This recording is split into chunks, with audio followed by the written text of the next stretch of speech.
सभी को एडवोकेट शिवम पांडे की तरफ से नमस्कार। साथियों, मैं advocate Shivam Pandey, high court. जैसा कि आपको पता है कि डबल आरक्षण संबंधी मामला है लंच के पहले से ही चल रहा था। लंच के बाद जज साहब ने डबल आरक्षण संबंधी मामले पर एमआरसी के वकील साहब ने सुदीप सेठ सर, सीनियर सुदीप सेठ सर को मौका दिया और सुदीप सेठ सर ने अमेंडमेंट 21 तक बहुत अच्छे से उनको समझाने की कोशिश की।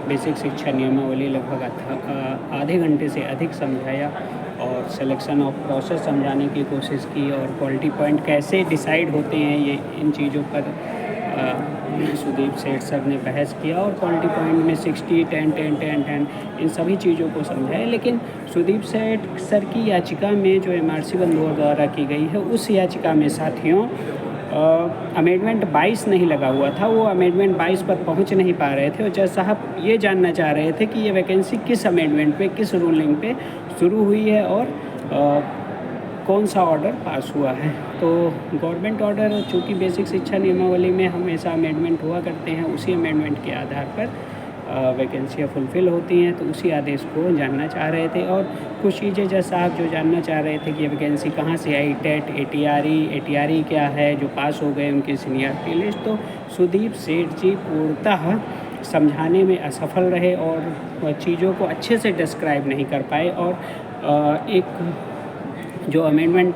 22 का जो रूलिंग पॉइंट था और जो उसमें आदेश हुए हैं उन सभी चीज़ों को जब कोर्ट जानना चाह रही थी, तुरंत कोर्ट को पॉइंट मिल गया और पॉइंट मिलने के बाद कोर्ट ने तुरंत डेट आगे बढ़ा दी और कहा कि जो है पहले इसको लेकर आइए, कट पेस्ट कीजिए, एक लाइन बनाइए, फाइल तैयार करिए, तब आइए आप बहस करने के लिए।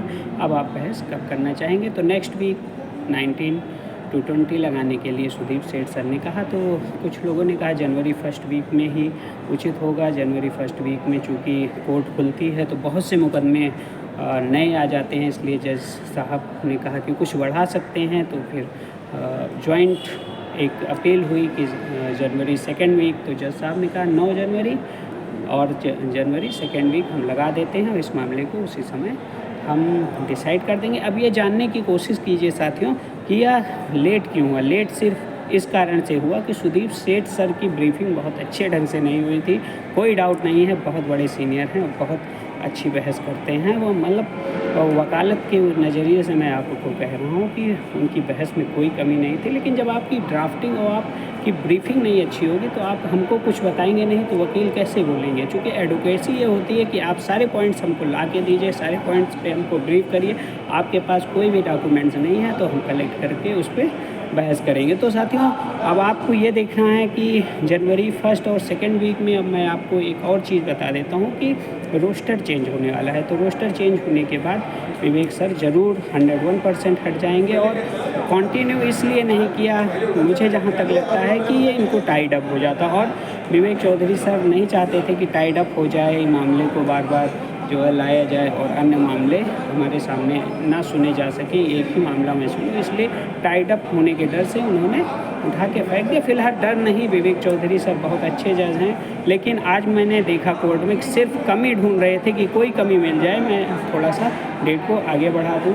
और चीज़ें जो है प्रतिकूल हुई हैं अभ्यर्थियों के लिए, क्योंकि जो अभ्यर्थी सड़क पर है उसके लिए बहुत ही निराशाजनक बात है कि डेट पे डेट लग जा रही है। लेकिन ये आज की कमी जो है वह सर को अत्यधिक ब्रीफिंग ना देके सिर्फ और सिर्फ केस लड़ने के लिए कहा गया और केस के संबंधी विस्तृत ब्रीफिंग नहीं दी गई। ये देखिए साथियों, 1981 नियमावली के अनुसार केस स्टार्ट होगा और बेसिक शिक्षा नियमावली को समझाया जाएगा। फिर कौन से अमेंडमेंट किस तारीख को किस सन में हुए हैं इसको बताए जाएंगे। उसके बाद फिर एटीआरई पर बहस प्रारंभ होगी। हमारे पास ऐसा शस्त्र है कि एटीआरई पर हम ज़रूर जीतेंगे।